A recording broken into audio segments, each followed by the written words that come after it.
Gracias a ustedes. Buenos días. Mi nombre es Carly de Rodríguez y me da mucho gusto poder responder a sus preguntas en nombre de la Pastoral Arquidiocesana de la Vida.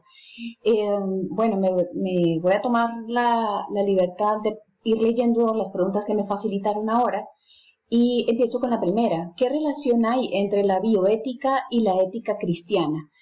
Muchísima relación, puesto que la bioética es la ética de la vida y la ética tiene que ver con la conducta humana.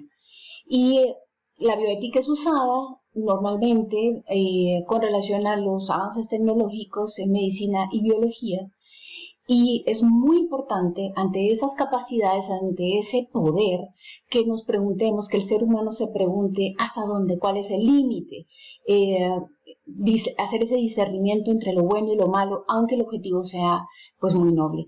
Hay que comprender que las personas no somos medios, sino somos fines, y que no debe ser el ser humano utilizado como un objeto de experimentación, un objeto para investigar, aunque el objetivo sea bueno, insisto. Ahí es donde la bioética y la ética cristiana confluyen, en esa búsqueda del respeto de la dignidad de la persona, que para el caso de los creyentes además está fundamentada en que estamos hechos a imagen y semejanza de Dios. Así que trabajar por lo que perfecciona al hombre, trabajar para una auténtica libertad que es la autodeterminación hacia el bien, ahí es donde confluyen la ética cristiana y la bioética.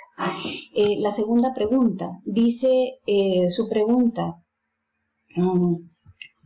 ¿qué es la eutanasia y cuál es la posición de la Iglesia frente a este tema?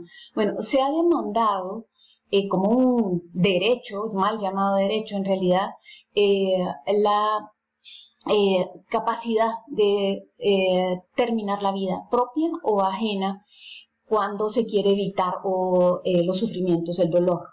Y se interviene para esto deliberadamente para terminar la vida de una persona, y o bien omitiendo elementos esenciales para su subsistencia, como por ejemplo la hidratación, la alimentación. La vida humana es un don sagrado. Los creyentes tenemos muy claro que además es un don sagrado venido de Dios, y todo cristiano debería respetar, valorar y custodiar la vida. Nosotros no somos árbitros que podemos decidir quién debe vivir y quién no. Nos hemos convertido, más que en custodios, nos hemos convertido en árbitros que pitamos cuando la vida humana debe continuar o cuando ya no debe continuar. Y estoy hablando antes de nacer, ya nacidos y en el ocaso de la vida. Así que nuestro convencimiento es que no existen las vidas inútiles, que no existen las vidas que sean cargas para otros seres humanos, sino una oportunidad para encontrarnos con el dolor ajeno. Así que el personal de ciencias de la salud debería de cuidar, de custodiar, de velar, de estar al servicio de la vida y asistirla hasta su último momento. Eso en realidad sí es una muerte digna, dar los cuidados paliativos, el amor, el acompañamiento que requiere una persona en esas condiciones, porque lo nuestro es el amor.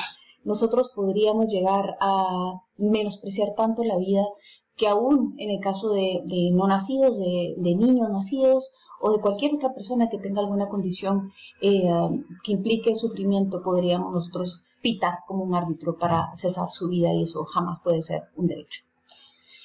La tercera pregunta que hacen es si es permitido el aborto terapéutico. Bueno, es comprensible la preocupación que tiene la humanidad con relación a la protección de la mujer embarazada, pero está claro que no existe el aborto terapéutico, puesto que terapéutico, el origen etimológico de esa palabra es sanar, o sea, dar terapia significa que vamos a sanar, y ninguna persona sana por hacerse un aborto. Bueno, en realidad el aborto se le hace al hijo, no se le hace a la persona. Así que como el aborto no le cura nada a nadie, está claro que no existe en realidad el aborto terapéutico. El ser humano comienza a existir en el momento de la concepción, y eso es un hecho científico. Esto no es una afirmación religiosa, es un hecho científico. Y podríamos, con base en la definición de la Organización Mundial de la Salud, que llama a la salud estado de bienestar, vernos ante una realidad que ya ocurre en muchísimos países, como por ejemplo Colombia o Cuba, en el que una mujer por sentir náuseas o tener dolor de cabeza o estar muy estresada por estar embarazada puede acercarse a un abortuario o a una institución pública que realiza abortos despenalizados por esa causal y pedir que terminen con la vida de su hijo. Así que hoy en día la ciencia médica garantiza que prácticamente toda circunstancia puede hacerse frente en el caso de que la mujer esté sufriendo algún padecimiento de salud, y debemos ayudar a los médicos que su trabajo es curar, custodiar la vida, a ver cuando tienen frente a una embarazada que tienen dos vidas humanas que deben de ser protegidas, cuidadas, tanto la de la madre como la del hijo no nacido, que son igualmente dignos. No hay vidas humanas de segunda clase, eso es lo que la Iglesia promueve, defiende, ¿verdad? Que no hay dignidad humana de segunda. Y hacer todo lo humana y sobrenaturalmente posible por esa mujer que tenga algún problema de salud. Su siguiente pregunta, cuarta pregunta, dice: ¿qué dice la Iglesia de la inseminación artificial y la fecundación in vitro o la concepción in vitro? ¿Verdad? Que es un bebé de probeta. Bueno, nosotros estamos claros que detrás de la fecundación asistida o artificial hay un legítimo deseo de tener un hijo y también una confianza en los avances médicos que se tienen a la fecha, ¿verdad? Es un poquito la relación que tiene con lo que hablábamos en la primera pregunta. La Iglesia desaprueba la inseminación artificial porque tiene un profundo respeto a la intimidad conyugal. La intimidad conyugal es la donación más sublime, la donación corporal más sublime para manifestar el amor conyugal, y tiene un sumo respeto por esa intimidad. Por eso es que la custodia, porque es valioso. Y por eso desaprueba que se sustituya por un mecanismo, por un proceso mecánico. En el caso de la fecundación artificial, que hay que distinguirla de la fecundación asistida. La Iglesia no desaprueba la fecundación asistida porque no sustituye la intimidad conyugal, pero la fecundación artificial sí, porque implica actos intrínsecamente desordenados, actos intrínsecamente inmorales, y se pone en juego vidas humanas, puesto que en el plato de laboratorio, porque eso es la concepción en vidrio, en un platito de laboratorio se ponen vidas humanas que tienen almas. Eso es un hecho innegable. Los creyentes además tenemos la convicción de que es un alma trascendente, pero de que tienen un alma, eso no se puede negar. Y se ponen en ese platito de laboratorio vidas humanas, embriones humanos que son clasificados entre útiles y desechables. Y eso de ninguna manera puede estar bien, es un acto desordenado, aunque el objetivo sea muy noble, sea un objetivo bueno, ¿verdad? Que es el legítimo deseo de tener un hijo. Por eso es que la Iglesia también se pronuncia en contra de esto. Así que ¿quiénes nosotros, insisto? ¿Quiénes somos nosotros para decidir quién debe vivir y quién no? Y qué vidas humanas son útiles y cuáles no. Y viene después el dilema ético de la manipulación de embriones. Se congelan, se donan para experimentación, se venden.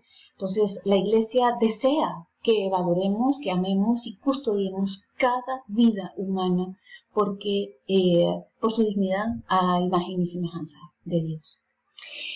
Su quinta pregunta: en la Iglesia siempre se dieron abusos, dice, siempre se dieron abusos al emplear la fuerza de las armas para evangelizar. Bueno, el planteamiento está hecho en términos absolutos y se puede comprender esta afirmación cuando se puede confundir la historia con leyendas y también con mala propaganda que ha existido, también campañas de desprestigio que ha habido y que hay hacia la Iglesia Católica. Pero comprendo que hay una preocupación genuina por que haya medios de evangelización o de reevangelización que sean dignos a la persona, y la Iglesia está 100% de acuerdo con esto. Agradezco que la pregunta haya sido planteada en pasado, porque efectivamente hoy día tenemos, ya los últimos papas han sido santos, los últimos papas de la Iglesia Católica han sido hombres santos, y han hecho esa propuesta del respeto, de la delicadeza, de la inculturación de la fe. Así que la virtud de la caridad, nosotros tenemos muy claro que el amor es la virtud por la que reconocerán que somos discípulos de Cristo, y eso es lo que la Iglesia promueve. Además, el mensaje es fresco, se buscan muchísimos medios para poder hacer llegar el mensaje de la Iglesia, medios para llegar a gente joven, medios para llegar a gente que está lejos o que por primera vez escucha la convocatoria de esa llamada universal a la santidad. La sexta pregunta que dice, los católicos ya no comulgan con la doctrina de la Iglesia acerca de las familias, sobre las familias. Bueno, es comprensible que con tanto medio de comunicación que hace planteamientos o descontextualiza quizá muchas veces con buena intención, o que convierte un rumor o un bulo, un hoax en una verdad, y también con tantos medios de entretenimiento en el que se hace un planteamiento desdibujado de lo que es la verdadera propuesta de lo que es el matrimonio y la familia, el uno con una para toda la vida, pues pueden haber pues esa percepción de que ya no se compra esa idea del matrimonio y de la familia, pero la Iglesia está siempre vigente con el tema de matrimonio y familia. De hecho, el Amoris Laetitia que escribió nuestro actual Papa, el Papa Francisco, habla de esa entrega fiel, fecunda, fructífera, libre que debe haber en el matrimonio, y muchos jóvenes están comprendiendo este mensaje.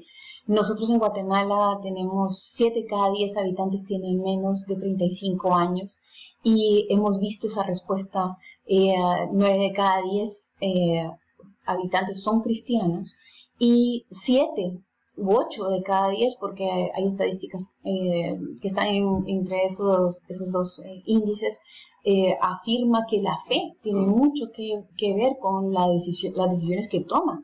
Así que a nosotros nos parece que debemos de tener mucho optimismo en este sentido, de quizás hacer un esfuerzo mayor. Creo que sí, eso sí podemos hacer un esfuerzo mayor de convocar, de llegar con ese planteamiento atractivo, la belleza del matrimonio como un proyecto vitalicio. Que hace falta más voluntad para formarse y conocer, porque eso es lo que pasa, que quizá las personas que viven de acuerdo al planteamiento coherente sobre matrimonio y la familia son directamente proporcionales a las que lo conocen. Pues hace falta más empeño en conocerlo, y también hace más falta comprender el amor como un acto de la voluntad y no como un mero sentimiento que estamos un poquito presos del sentimentalismo. Y sin duda, como lo ha dicho el Papa Francisco, hace falta testimoniar, ser testimonios de lo que es el verdadero matrimonio, del bien que le produce a la sociedad. Y nosotros tenemos muchos problemas sociales en Guatemala y estamos convencidos que fortaleciendo el matrimonio, fortaleciendo la familia, se pueden solucionar muchos de los problemas sociales que vivimos hoy día. Así que, bueno, optimismo. Y la siguiente pregunta. La mayoría de las mujeres católicas utilizan la píldora, y los que dicen que no la deben usar son hombres, y que si esto es excluyente de las mujeres. Bueno, el tema de la mujer ha tomado gran relevancia las últimas décadas, y esto ha hecho un gran bien en algunos aspectos, pero también ha hecho mal en otros, y hay que saber distinguir, porque la píldora, en realidad los métodos artificiales de control natal atentan contra la dignidad de la mujer, y como lo profetizó tan claramente el Papa Pablo VI en el documento pontificio del Humanae Vitae, que debería ser obligatorio para todo fiel de la Iglesia Católica leerlo, y profetizó que la mujer iba a terminar siendo usada como un objeto, y así es. Hoy día yo no he visto un momento en la historia en el que la mujer haya sido más utilizada, más visto como una cosa que se usa y se desecha que hoy día. Y parte de la responsabilidad es esta promoción de esa mentalidad antivida que se ha hecho a través de los mal llamados programas de salud reproductiva y sexual, que no son más que es en realidad un método de esterilización temporal o permanente. Al hombre en este mundo hedonista le es conveniente que una mujer utilice el método artificial de control natal, porque recarga en ella la responsabilidad de la fertilidad y además le permite hacer uso de la sexualidad sin consecuencias. La propuesta de la Iglesia es maravillosa para la mujer, porque su óvulo no vive más de 24 horas y combinado con la fertilidad del hombre no supera las 100 horas, aproximadamente 100 horas de fertilidad al mes. Entonces eso permite una comunicación conyugal muy importante que fortalece el matrimonio y hace que se trate a la mujer con dignidad, con delicadeza, y al final pues esa es la propuesta de la Iglesia, dignificar a la mujer y no tratarla como una cosa. La siguiente pregunta, que es la pregunta número 8, dice: parece que el celibato sacerdotal obligatorio es la causa de los abusos sexuales que se dan en la Iglesia. ¿No cree que es hora de avanzar hacia el celibato opcional? No hay evidencia de una conexión entre los desórdenes de la sexualidad y el celibato. Es más, los índices de pederastía, de abusos sexuales en la iglesia, en otras iglesias de denominación cristiana que sí permiten que el hombre se case, que el sacerdote se case, son iguales o mayores que en la Iglesia Católica de Rito Romano. El celibato no es ahogar la capacidad de amar, al contrario, si Dios es el amor, pero yo comprendo que es difícil para quien no conoce a Cristo o no conoce esa capacidad de la entrega total, pues comprender el celibato sacerdotal. Sin embargo, para muchos equivocadamente creen que el hombre es hombre únicamente si usa su sexualidad y eso no es verdad. La castidad está en juego al destruir el celibato, porque Cristo fue célibe, y además también se destruiría el concepto de para toda la vida que existe hoy día en la propuesta de la Iglesia para el matrimonio uno con una para toda la vida. Y finalmente quiero puntualizar que uno de 12 apóstoles fue infiel, que fue Judas. Así que si pasamos eso a estadísticas, es el 8%. Sacerdotes infieles siempre va a haber. Pero también hay esposos infieles, esposas infieles, y no deja de ser conveniente, no solamente para los hijos, sino para la humanidad, el matrimonio. Estructuras diferentes tienen resultados diferentes en la sociedad. Y no es excluyente también de la realidad del celibato sacerdotal. Que haya sacerdotes infieles no significa de que la vocación al servicio de la humanidad a través del sacerdocio ya no está vigente. Al contrario, nosotros creemos que está muy, muy vigente y que debemos rezar por más sacerdotes santos todos los días. Bueno, la pregunta número 9 dice: la Iglesia siempre ha sido excluyente con los etiquetados como herejes, con los judíos, y ahora lo es con los homosexuales. ¿No cree que es necesaria una profunda reforma que evite el dolor que causa ahora en concreto a las personas homosexuales y de forma que no se produzcan más exclusiones en el futuro? Bueno, comprensible esta pregunta cuando falta parte de la historia o cuando se confunde la historia con las leyendas o con las campañas de desprestigio o mala propaganda. Pero los que estamos dentro podemos ver la belleza de los vitrales cuando pasa la luz a través de ellos. Y la propuesta para las personas homosexuales es hermosísima, porque la Iglesia no hace distinción en el llamado a la santidad. El llamado a la santidad incluye a las personas homosexuales, que les pide, al igual que lo pide para las personas heterosexuales, que vivan de acuerdo a su dignidad de hijos de Dios, que vivan en orden su sexualidad, que vivan castamente. El llamado a la castidad no es exclusivamente para las personas heterosexuales solteras, es para todo el mundo. Y algo muy importante, cuando las personas conocen las enseñanzas de la Iglesia Católica con relación a las personas homosexuales, comprenden que se pide, se promueve, que se les trate con delicadeza, con cariño, que se les acompañe, que se trate con misericordia. las fracturas afectivas de donde se gesta esa atracción hacia el mismo sexo, la Iglesia Católica las previene cuando trata de fortalecer el matrimonio y la familia. También le proporciona acompañamiento a las personas homosexuales o con atracción hacia el mismo sexo en diferentes iniciativas apostólicas, como por ejemplo Courage Latino, Es Posible la Esperanza, Es Posible el Cambio. Y además, una persona homosexual puede ser tan santa o más santa que una persona heterosexual. El llamado a la santidad es para todos. Y algo que con lo que quisiera finalizar esta pregunta es que la Iglesia ha hecho una propuesta con relación a la salud de las personas homosexuales que ha sido respaldada incluso por la Universidad de Harvard. Y cuando la persona homosexual se enferma, una de cada 3 personas homosexuales está siendo acogida, tratada, acompañada en todo sentido, en un aspecto una forma integral en una organización católica, una de cada 3. Así que esto es muy valioso. Nosotros trabajamos intensamente por promover ese respeto, ese amor, ese acompañamiento y por supuesto en promover que ninguna persona homosexual debe ser discriminada por una razón injusta. Bueno, estamos ya casi terminando. La 10ª pregunta dice, ¿no cree que si Cristo viniese ahora a la tierra expulsaría la jerarquía de la iglesia de su templo como hizo hace 2000 años con los que traficaban con la religión en su propio beneficio? El mensaje de Cristo es incluyente, no es fácil, pero sí es incluyente. Jamás la intención de Cristo fue la expulsión, sino la conversión, porque ¿qué nos enseña la iglesia? Que podemos transigir con la persona, pero ser intransigentes con el error. Esa es la llamada porque es una llamada de amor.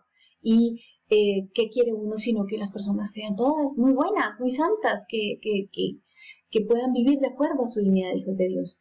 Así que como la iglesia no es un hospital, es un hospital para personas enfermas, no es un museo para personas que tienen una vida inmaculada, para un museo de santos.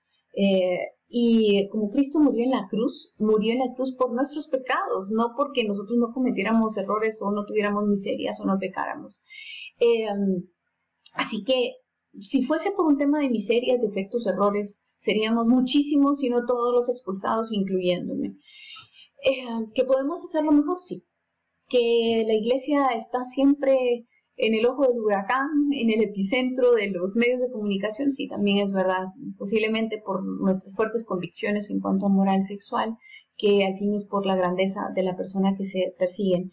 ¿Es todo cierto? No. Estamos corrigiendo lo que sí es cierto, tratando de prevenirlo, se trabaja intensamente en eso, hay mucha gente, muchas pastorales, muchas labores apostólicas trabajando en la prevención y en la corrección. Y lo que no es cierto, ¿qué podemos hacer si Cristo fue perseguido y fue difamado y no es más el discípulo que el maestro? Así que pues es una realidad con la que nosotros tenemos que vivir y siempre luchar por vivir con la coherencia con la que Cristo nos pidió que nos reconocieran que somos sus discípulos, que es con la virtud del amor. Bueno, ya termino con esta última pregunta, que es la pregunta 11. Por último, ¿qué diría usted a quien manifestase que a fin de cuentas Jesús tuvo 2 padres y se gestó en un vientre de alquiler? Bueno, ¿qué le diría? Que es una desafortunada comparación. Comprensible, tratando de pensar que siempre se trata de contextualizar nuestras convicciones con lo que está sucediendo en el mundo. Pero Cristo tuvo en un momento de la historia un padre temporal que no hizo ninguna contribución de manera biológica en su procreación. Fue un hombre santo, justo, San José, que dijo un sí generoso y que es por eso un ícono de la pureza, de la coherencia, de la entrega total a Cristo. Sin embargo, Cristo tuvo el Padre, que es el Creador. Y con relación a la comparación que se hace con el vientre de alquiler, la maternidad subrogada, ¿por qué la iglesia se opone? Porque se utiliza a la mujer. Se utiliza a la mujer como una cosa para conseguir un fin. Y el fin debe ser bueno, pero también el medio debe ser bueno. La maternidad subrogada también implica una desvinculación del niño que se está gestando. Y lo que la evidencia muestra es que una de cada 10 mujeres que participan en una maternidad subrogada no se vincula con su hijo, con su bebé, con el bebé que estaba gestando. y no puede haber vinculación más grande, más maravillosa que la Virgen realizó con nuestro Señor Jesucristo. Así que la comparación es desafortunada. Y también porque se opone la Iglesia, porque en el proceso mandatoriamente tuvo que haber una eliminación de vidas, una manipulación de embriones, una clasificación entre utilizables y no utilizables, y para nosotros, como lo he dicho durante todo el programa, valoramos cada vida humana, la dignidad de cada persona desde el momento de su concepción hasta su muerte natural. Y finalmente porque también hace una promoción sobre la familia fundamentada en la unión entre un hombre y una mujer en el matrimonio. Y ese referente por excelencia de esa entrega total, incondicional y absoluta del sí de la Virgen María se ve reflejado en la Sagrada Familia. Y el niño tiene derecho a un padre y una madre. Los adultos no tenemos derecho a los niños, ni las personas heterosexuales ni las personas homosexuales.